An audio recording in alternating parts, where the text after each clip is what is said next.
my dear students of class 11 Geography. In this video, I am going to start chapter 3, Interior of the Earth, of the book Fundamentals of Physical Geography. It's an important chapter, Interior of the Earth, because it has always been a subject of high curiosity among the learners.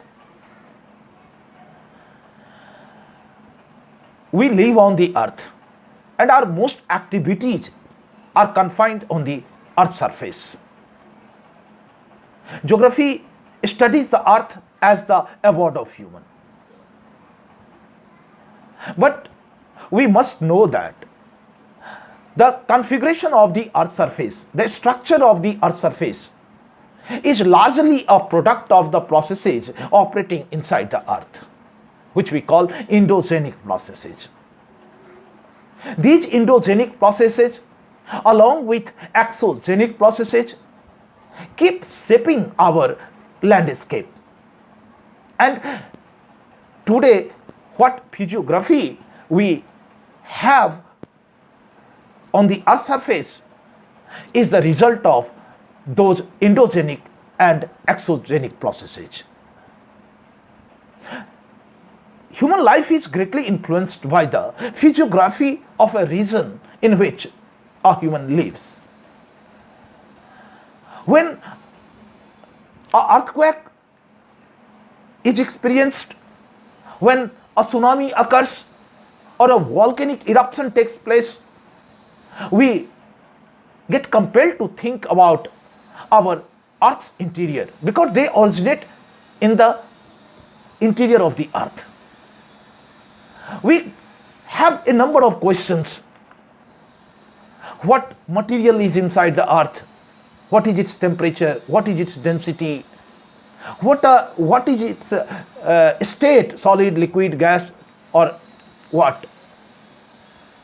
So we want to know a number of things about the earth's interior.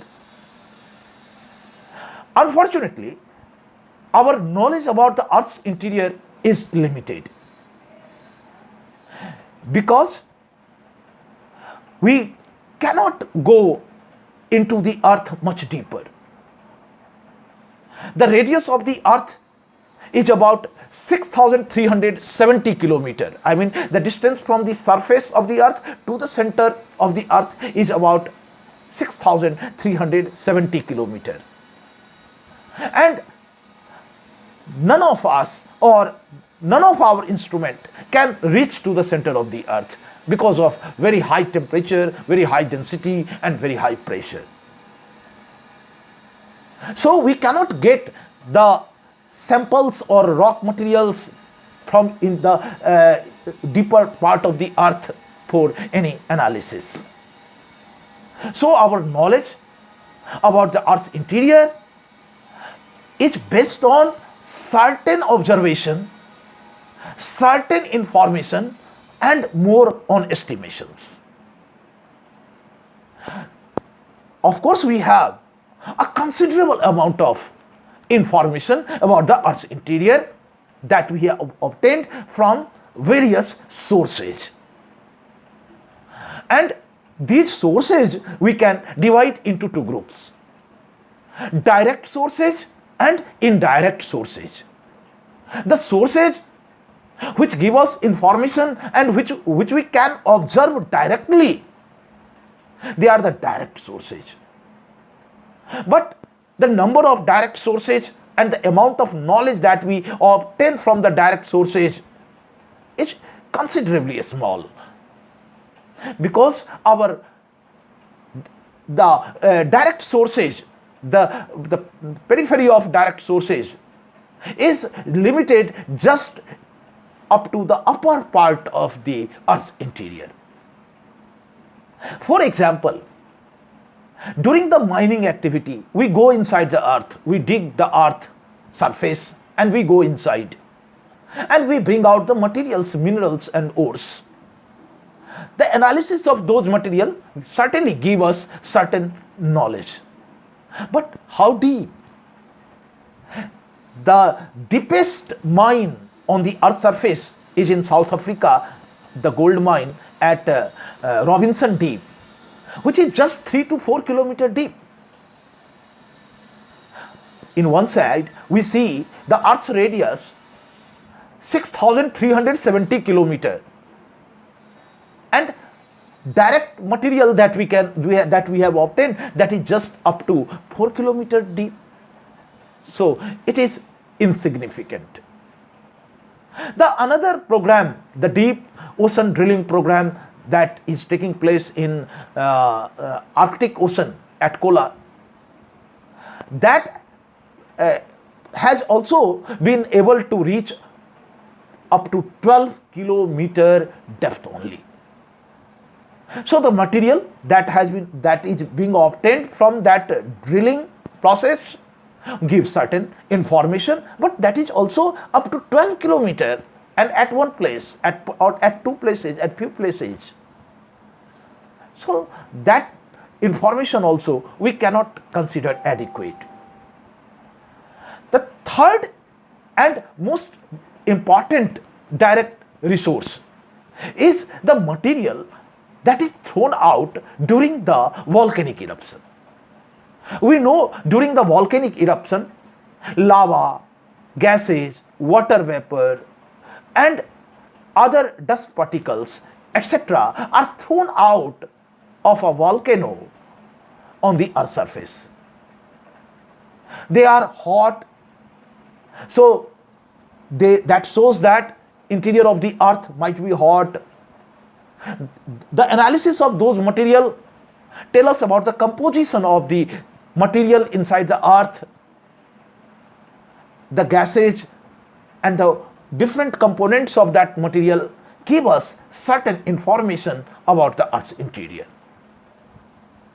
But that is also not very far deep from where the material of during the volcanic eruption come out. First of all, it is difficult to ascertain the depth of the material from where during the volcanic eruption the material is being thrown out. But even then, we know that the lava comes from the magma chamber, the hot molten material part, molten rock part of the Earth which lies below the crust. So hardly about 100 to 200 kilometer depth those material come out, and so we analyze them and we get the knowledge up to that depth. But that is also insufficient, insignificant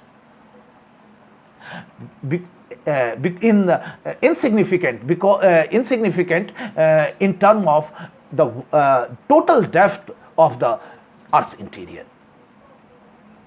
So our knowledge about the Earth's interior largely depends on indirect sources,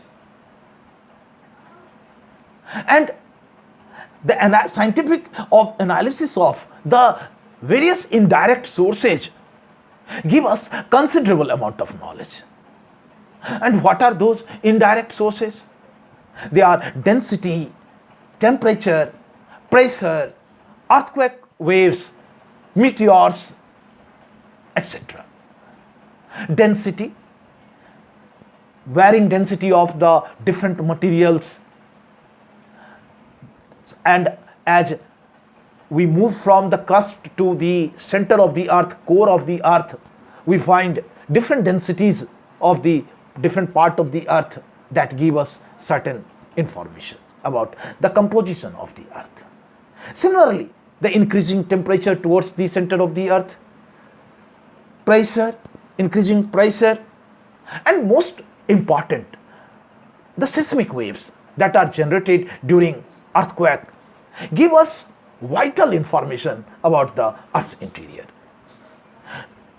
Even the meteors that some of the meteors are able to fall down on the Earth, since they are also the part of the solar system as the Earth is. that the structure of that meteor also gives certain information. Thank you in this video. In the next video, we'll talk about each of the indirect sources. Thank you.